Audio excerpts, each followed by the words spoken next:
Welcome back to my channel, guys. So today we'll be making catfish pepper soup. I paired this with boiled plantain and white rice in this cold weather where it has been raining every day in Nigeria. Pepper soup is what your body needs. So I'll also be sharing my pepper soup spice recipe with you guys. I hope you enjoy it.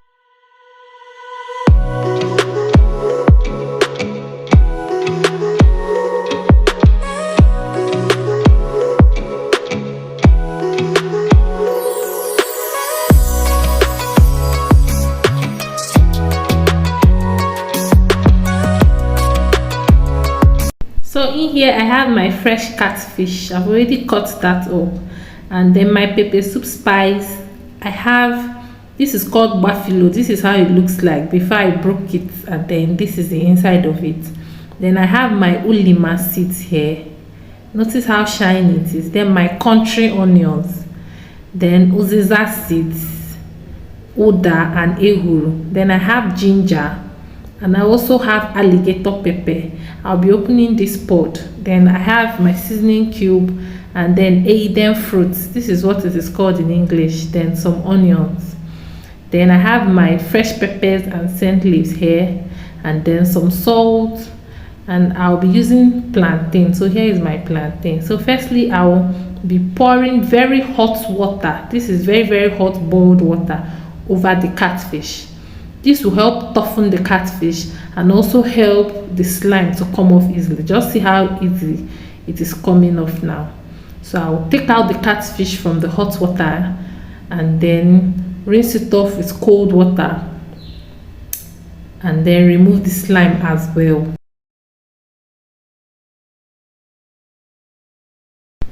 I'll go over now to my pepper soup spice. I'll be opening up the alligator pod and then removing the alligator pepper itself from the pod. So once I've removed enough, I'll be adding that into a pot I placed on fire, and I'll be toasting the spices to release the flavor. So I'll just toast this for about a minute or two, just so it becomes more fragrant. Then I'll add it to a mortar and pound. You can also use a spice grinder.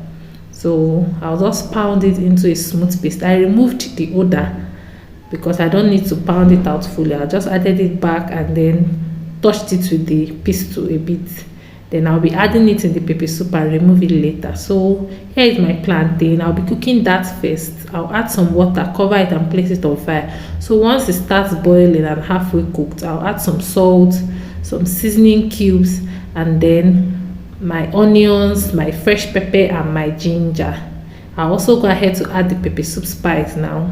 Stir everything in, and then I'll go ahead now to add the catfish. I'll be adding the catfish now so it won't scatter. That's why I added all the spices earlier. I'll add the catfish gently so it does not break and scatter in the pot while it's cooking. The hot water I poured over the fish when I was washing it has already toughened it, so it will be difficult for it to scatter. So I'll just add that, and then I'll be adding my Aiden fruits now. I broke it into two so it will enter my pot. Then I'll cover the pot and allow that to cook for 10 minutes. Catfish does not take much time to cook. 10 to 12 minutes it is done. I'll add my scent leaves now, and then I'll just try to allow that penetrate into the pepper soup. Cover that a bit and then turn off the heat, and our pepper soup is ready. I'll be dishing it into a bowl. So I'll be adding enough of the pepper soup itself, not just the fish and the plantain, enough of the pepper soup. Then I'll be having this with white rice. You can have it with agidi or just as it is on its own because it already has plantain, or you can have it with bread. Pepper soup and bread is a very nice combo. I hope you enjoyed this video and you give it a try out. Also give this video a thumbs up and share it as well. Please subscribe to my channel too. Bye.